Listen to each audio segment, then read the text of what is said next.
Привет-привет, дорогие любители рукоделия! Меня зовут Надя, вы на моем канале о вязании. В этом видео я хочу рассказать вам, как я вязала вот этот узор для очередной шапочки бини крючком. Смотрите, какая фактура, какой рельеф, да, она получается объемная, напоминает чем-то тоже косы, но в то же время такие немножко непростые косы.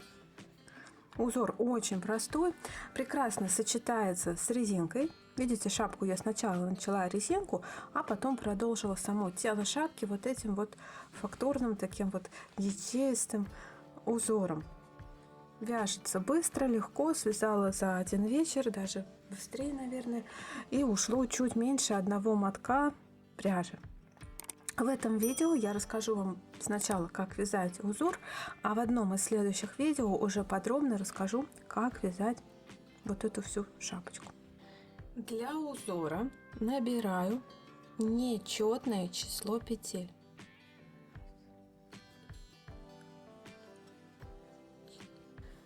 Петли набраны, перехожу к вязанию первого ряда. Воздушная петля подъема. Вкалываю крючок в дальнюю дужку во второе звено от крючка. Подхватываю рабочую нитку и делаю соединительную петлю.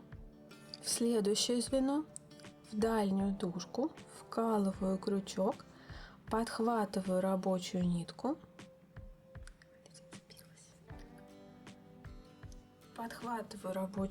и делаю снова соединительную петлю.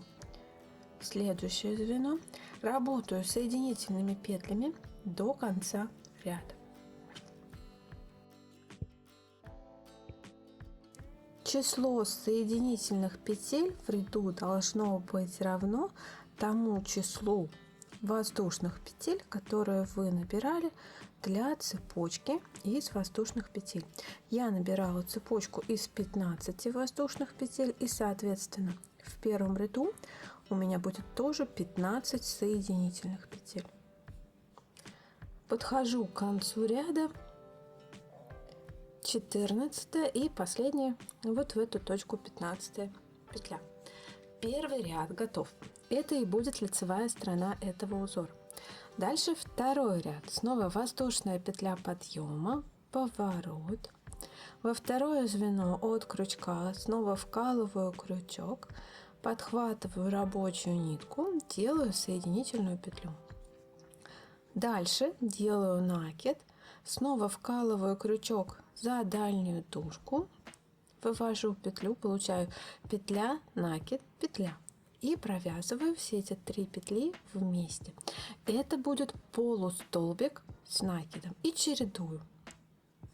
Соединительная петля или соединительный столбик за дальнюю дужку и полустолбик с накидом тоже за дальнюю дужку, соединительная петля и полустолбик с накидом за дальнюю дужку. Работаю так до конца ряда. Единственное, что напомню, вот эта сторона, это изнаночная сторона. Лицо этого узора вот здесь.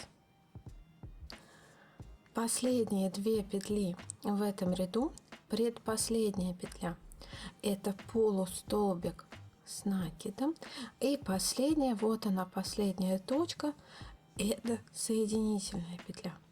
И получается, что второй ряд на этом закончен. Дальше третий ряд. Снова делаю воздушную петлю подъема, поворот, и в третьем ряду работаю точно так же, как в первом. То есть дальше я буду повторять эти 2 ряда на нужную высоту. Итак, снова вяжу этот ряд, просто за дальнюю дужку все петли это соединительные петли. Не забываю, что количество этих соединительных петель должно быть равно набранной цепочке в самом начале. У меня это было 15. Итак, работаю соединительными петлями до конца ряда. Третий ряд провязала, и теперь четвертый ряд. Воздушная петля подъема, поворот, и четвертый ряд будет идентичен второму ряду.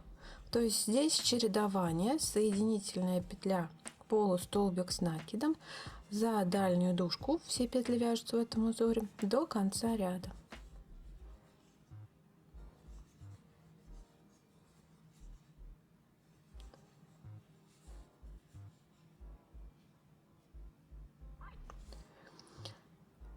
Последние 2 петли, полустолбик с накидом и соединительная петля в последнюю точку.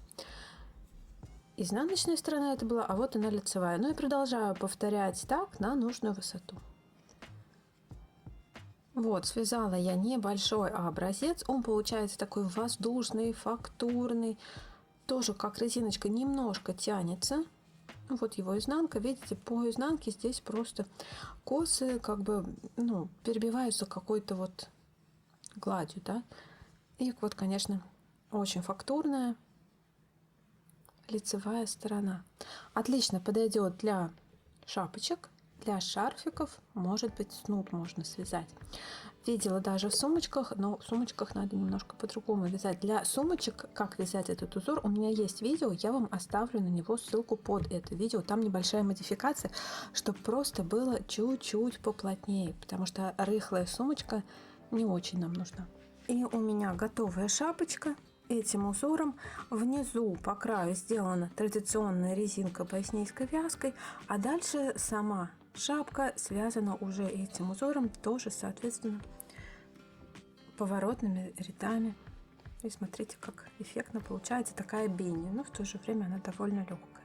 Эта шапочка у меня тоже сшита бесшовно. В следующем видео выпущу подробный мастер-класс о том, как вязать эту шапку, как ее сшивать.